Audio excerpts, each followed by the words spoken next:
segment, AFR Talk. Got some breaking news here, joined in studio by Fred Jackson, who is our news director at One News Now. This story is going to be going up on the website momentarily. Breaking news. You know, one of the things we've talked about on this program, and we've made the point that there are one career, one profession, one industry after another is being closed off to Christians and to people who share our values about normative sexuality.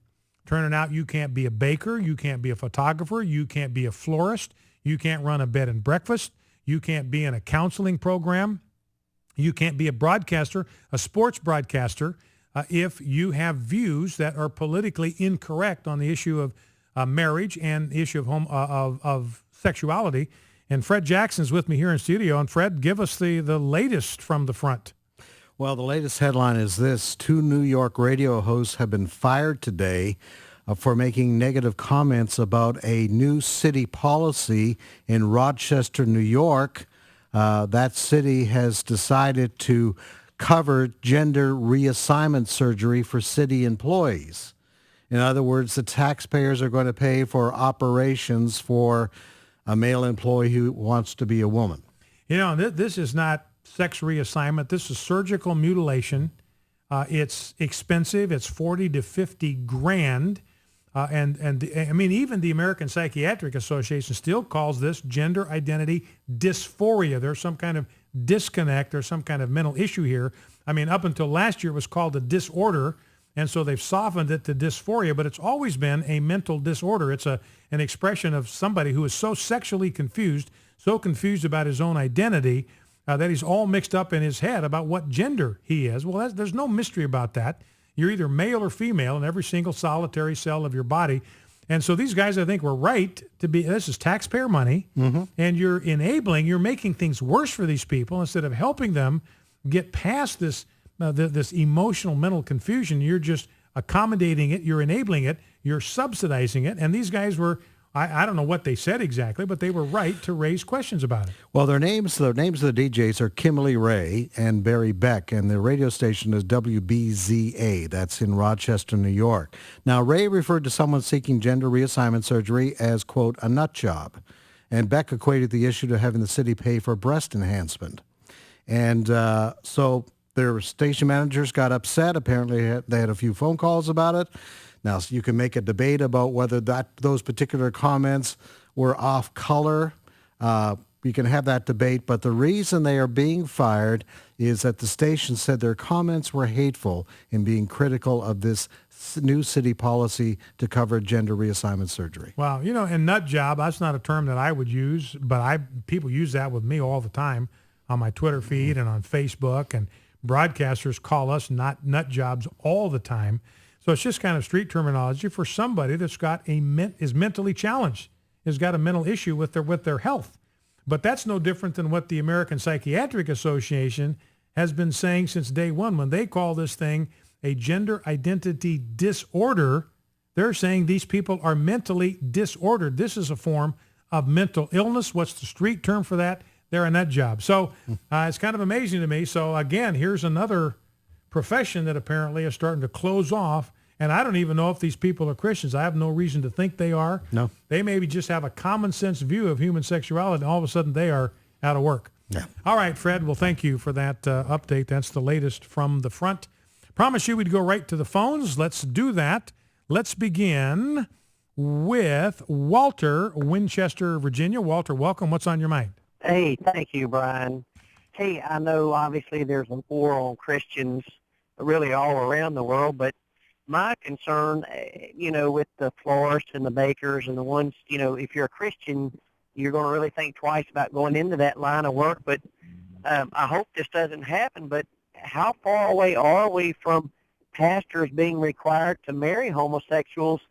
And, it violates your conscience, but then will you be charged with a hate crime? And then churches worry about losing their tax exempt status. What's your thoughts on that? Well, I think, Walter, we're very close to that day coming. People, when we bring up this concern, you're hyperventilating, you're exaggerating, you're over-exaggerating, you're inventing a problem, it's all in your own head. Well, I mentioned this last week, Walter. I don't know if you had a chance to hear this part of the program, but there was a city council in the UK. They got gay marriage in the UK just like they do here, And this city council, they ordered churches, and they underlined it that this was not optional. It was an order, and it had to be immediate. And they made a point of underlining those words that stress the urgency and the immediacy and the mandatedness of this, the lack of option, the lack of any choice on the part of these churches. They were going to be required to host same-sex marriages, or they were going to be put out of the church business. I mean, that was it. Now, they had to back off because even the UK has not gone that far. But my point is, this was a city council.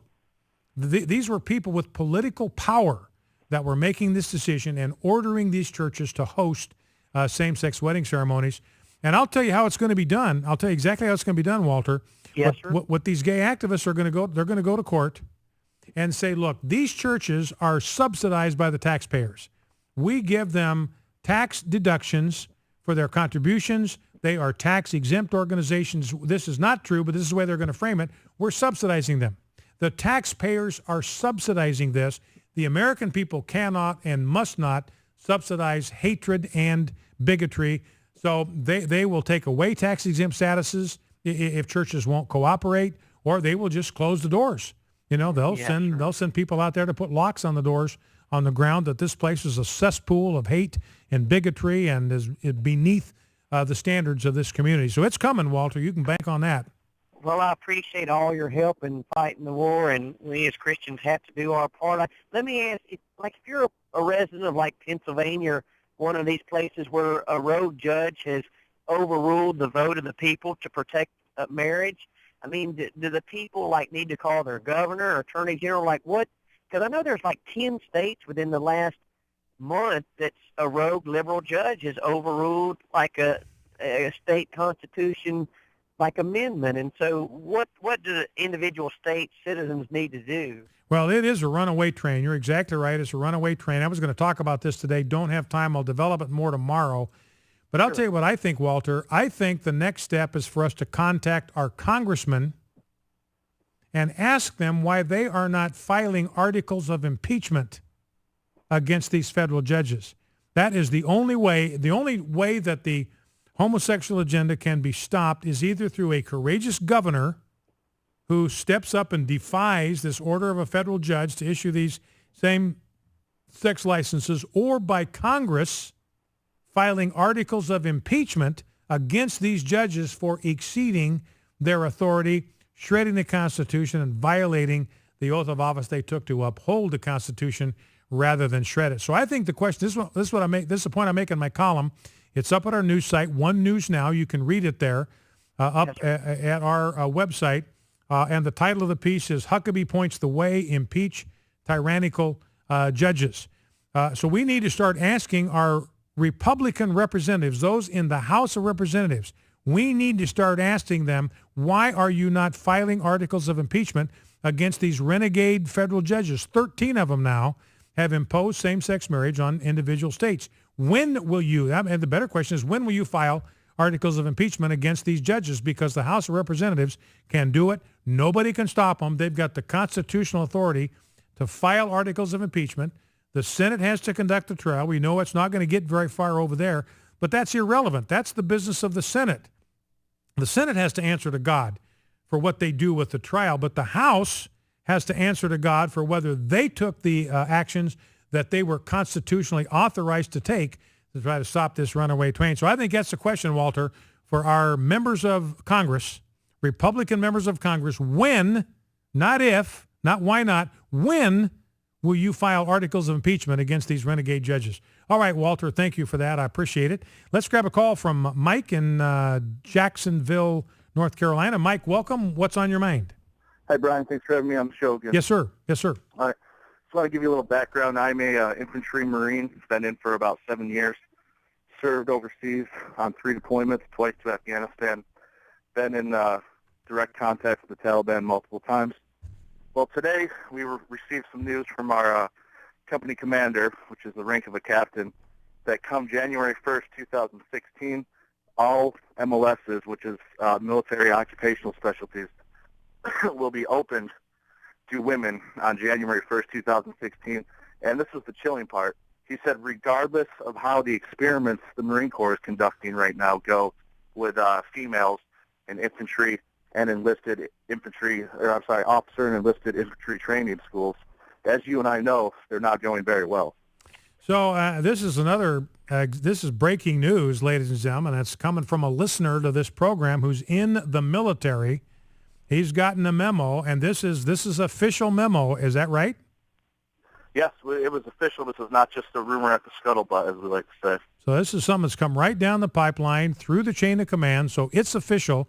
And so what they're saying then is that, and we're protecting the name of this caller because we don't want to get him in trouble, but what this memo is saying, the chain of command has decided that every service position, including combat infantry positions, are now going to be open to women regardless of whether the testing that the Marines are doing shows that they're physically up to the task. Doesn't matter.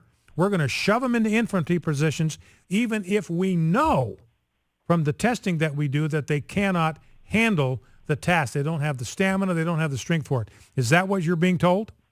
That's exactly what we're being told, Brian. And the reason that I bring this news to you today is because I want your listeners to understand that we in the military, we don't have as much of a voice when we're serving actively as the regular American citizen does.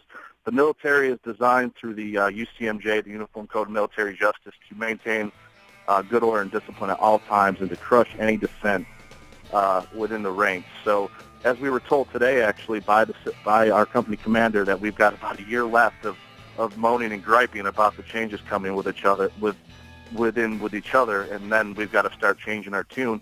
And I was here for the repeal of Don't Ask, Don't Tell, and it's following the same pattern. We get told that changes are coming, and to get any complaining out of our systems now. And then actually when the repeal of Don't Ask, Don't Tell did happen, we were all gathered up in an auditorium given a PowerPoint presentation, and we were told that if any one of us said anything to any service member who was homosexual that he perceived as derogatory or offensive, that we would be publicly made an example of. Mike, can you stay over 2 minutes? Can you stay? Yes, I can. Okay, if you can hang on over the break, I got a couple more questions for you. Focal Point, AFR Talk, stay with us.